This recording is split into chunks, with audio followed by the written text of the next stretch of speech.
Aujourd'hui, on va parler de respect. Pas du respect qu'on demande, mais du respect qu'on obtient naturellement. Parce que dans ces derniers temps, on a remarqué pas mal de manque de respect, que ce soit au travail, en famille, entre amis. On pense que c'est de la faute de l'autre. On en veut à cette personne-là, alors qu'en réalité, c'est de notre faute. On fait des choses qu'on trouve insignifiantes, mais qui, de l'autre côté, laissent la porte aux autres pour nous manquer de respect. Et ça, on le voit très souvent ici, en Afrique. Tu peux faire l'erreur, peut-être, de causer avec quelqu'un, de rigoler avec quelqu'un, et demain, cette personne est susceptible de te manquer de respect. Bien sûr, dans cette vidéo, je ne vais pas te dire de ne plus rigoler avec quelqu'un, de ne pas sociabiliser avec les gens. Je vais juste te donner 11 règles essentielles pour se faire respecter n'importe où. Ces règles sont aussi applicables dans le cas où tu commences à observer un quelconque manque de respect. Première règle pour se faire respecter, c'est respecte ton temps avant d'exiger celui des autres. Si tu ne respectes pas ton temps, les autres n'auront aucune raison de le respecter. Ton temps représente tes priorités. Et malheureusement, ici en Afrique, on n'a pas cette notion de respect de temps. On commence les réunions en retard. On annule les rendez-vous à la dernière minute. On promet de faire les choses à telle heure et on ne les respecte pas. Tu ne peux pas attendre de quelqu'un qui vienne à l'heure et toi, venir en retard. Ça montre que tu n'es pas sérieux. Si tu veux qu'on te respecte, alors sois pragmatique sur ton temps. Ne le gaspille pas. Apprendre à respecter son temps, c'est se fixer des limites simples. C'est de dire, je dois partir à telle heure.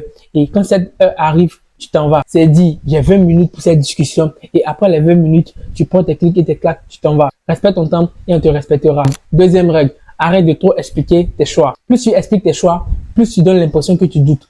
Tu n'as pas besoin de justifier chaque décision que tu prends. Ta vie, ton temps, tes priorités ne demandent pas l'approbation de tout le monde. Bien sûr, il y a des décisions qui demandent une explication vis-à-vis de ta famille, de tes amis, de tes proches. Mais là encore, tu n'as pas besoin de trop parler. Tu peux expliquer simplement une fois. Mais tu n'as pas besoin de te défendre. Dis souvent, j'ai décidé comme ça, suffit largement. Quand tu expliques trop, les gens discutent tes décisions. Ils donnent leur avis. Ils essaient de te faire changer d'avis. Donc si tu es sûr de tes décisions, ne les explique pas. Applique-les et assume. Troisième règle pour se faire respecter, tiens parole, même sur les petites choses. Vous savez quoi? Le respect se construit sur la fiabilité. Quand tu dis quelque chose, fais-le. C'est pour cela qu'il ne faut pas se permettre de promettre tout et n'importe quoi. Dis des choses que tu ne pourras pas assumer juste pour prouver. Et ça arrive généralement avec les filles. Quand tu es dans un endroit entouré de belles filles, pour ne pas décevoir, tu acceptes tout ce qu'elles te demandent. Même quand tu sais que tu ne pourras pas assumer. Elles le savent, elles le font exprès. Elles connaissent le jeu psychologique qui se passe dans ta tête. Donc pourquoi on te respecte? Si tu n'es pas sûr de pouvoir faire quelque chose, dis-le clairement. Ça augmente tout simplement le respect que les gens ont pour toi. 4. On vous a dit des milliers et des milliers de fois. Ne cherche pas l'approbation de tout le monde. Ne cherche pas l'approbation de tout le monde. Sinon, tu vas perdre le respect. Et c'est d'ailleurs ce qui va faire qu'ils vont te respecter. Je prends par exemple Donald Trump, le président des États-Unis. C'est quelqu'un qui peut être détesté pour ses décisions, mais c'est également l'un des présidents les plus respectés au monde, si ce n'est le premier. Je ne dis pas de devenir arrogant ou méprisant.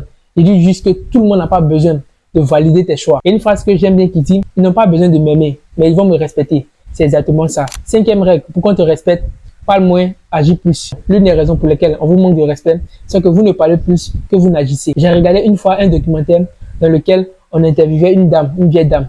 On lui demandait quelle est la chose à ne pas faire avec un enfant. Elle a répondu, si vous décidez de punir votre enfant, faites-le. Votre parole n'aura plus aucune valeur. C'est la même chose. Si vous parlez plus que vous n'agissez, votre parole n'aura plus de valeur. Et si votre parole n'a plus de valeur, alors il n'y aura plus de respect pour vous. Le respect se gagne, non pas par la parole, mais par les actes. 6. Sois calme quand les autres s'énervent. Garder son calme est une vraie force. Quand tout le monde s'énerve, celui qui garde son calme prend tout l'aura, garde le contrôle. Si tu veux qu'on te respecte, c'est une chose que tu dois maîtriser. Tu ne peux pas passer ton temps à t'énerver pour tes petites choses. Ça ne marche pas comme ça. Celui qu'on respecte, c'est celui qui sait garder son calme. Le calme impose souvent plus que la colère. Septième règle est l'une des plus cruciales.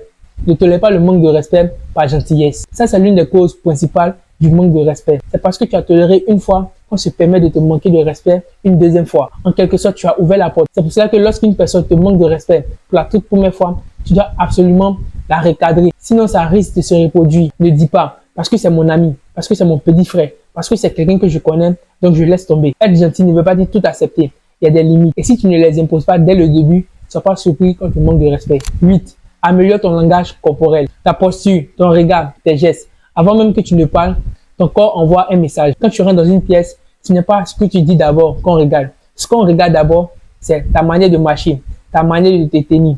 Voir si tu as un regard fuyant ou pas. Tout ça, ce sont des indicateurs de confiance. Et quand tu as confiance, tu imposes naturellement le respect. Parce que même sans te connaître, les gens se font une idée à partir de ce que tu dégages. Donc si tu veux qu'on te respecte, améliore ton langage corporel. Montre que tu es là. Montre que tu es présent. Et tout ça passe par des choses très subtiles. Ta manière de faire, la façon dont tu bouges, la façon dont tu te tiens, dont tu regardes. Tout ça influence le respect qu'on t'accorde. 9. Sois cohérent entre ce que tu dis et ce que tu fais. On peut te respecter, mais le respect disparaît lorsque les paroles ne suivent pas les actes. Dis une chose et fais son contraire, crée de la confusion et de la méfiance chez les autres. Les gens observent plus ce que tu dis que ce que tu fais. Tes actions parlent pour toi, même quand tu ne dis rien. On ne te demande pas d'être parfait. On te demande d'être aligné avec ce que tu dis. Si tu dis que tu es sérieux, agis sérieusement.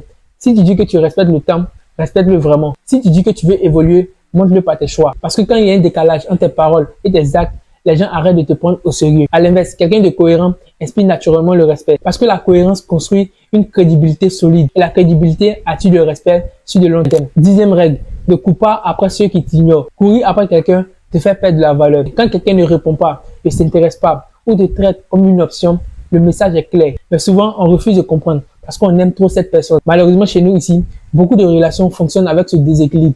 L'un donne trop et l'autre profite. Chercher l'attention de ceux qui ne te respectent pas ne crée jamais de respect. Une personne respectée sait se retirer quand elle n'est pas considérée. Elle ne mendie ni l'attention, ni l'intérêt, ni la reconnaissance. Ça doit se faire naturellement. On ne t'invite pas à une fête, n'y va pas. On ne t'a pas appelé quelque part, reste chez toi à la maison. Cette personne dit qu'elle ne veut plus te parler, ne force pas. Parce que quand tu forces, ta valeur baisse. 11 et dernière règle, prends soin de ton apparence. Faut pas qu'ils essaient de te mentir. La première impression compte.